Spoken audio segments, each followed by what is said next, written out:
பிரகலாத வம்ச ஜாயதா, பிரகலாதனின் வம்சத்தில் வந்தான்.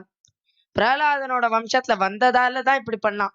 பிரகலாதனோட வம்சத்துல பிரகலாதனுக்கு வரமாமா, உன் வம்சம் உன்னை மட்டும் இல்ல, உன் வம்சத்துக்கே இனிமே சக்கராயுதத்தால அழிவு கிடையாது. பக்தி பேர்பட்ட பக்தியாமா அவனுக்கு.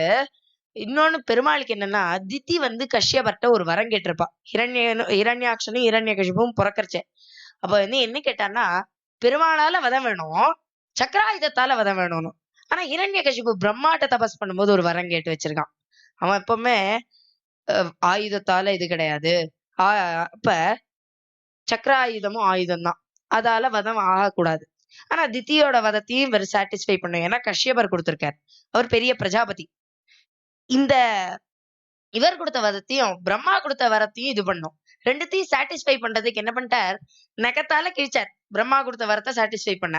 இந்த நகத்துல சுதர்சன அம்சம் இருந்துதான் மத்வாச்சாரியால் எடுக்கிறா. சுதர்சன அம்சம் இருந்ததுனால ஆயுதம் இருந்த கணக்கும் ஆயிடுது. அது ஒரு அழகான ஒரு யோஜனை. ஆனாலும் பெருமாள் சாட்டிஸ்ஃபை ஆகல. என்னன்னா, ஒரு வரத்தை நான் மீறிட்டேன்னு நினைச்சார், ஆயுதத்தை வச்சு கொன்னுட்டேன்.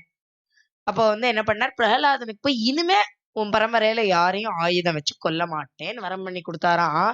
அந்த தைரியத்துல இந்த பலி யஜ்ஞம் பண்ணானாம்.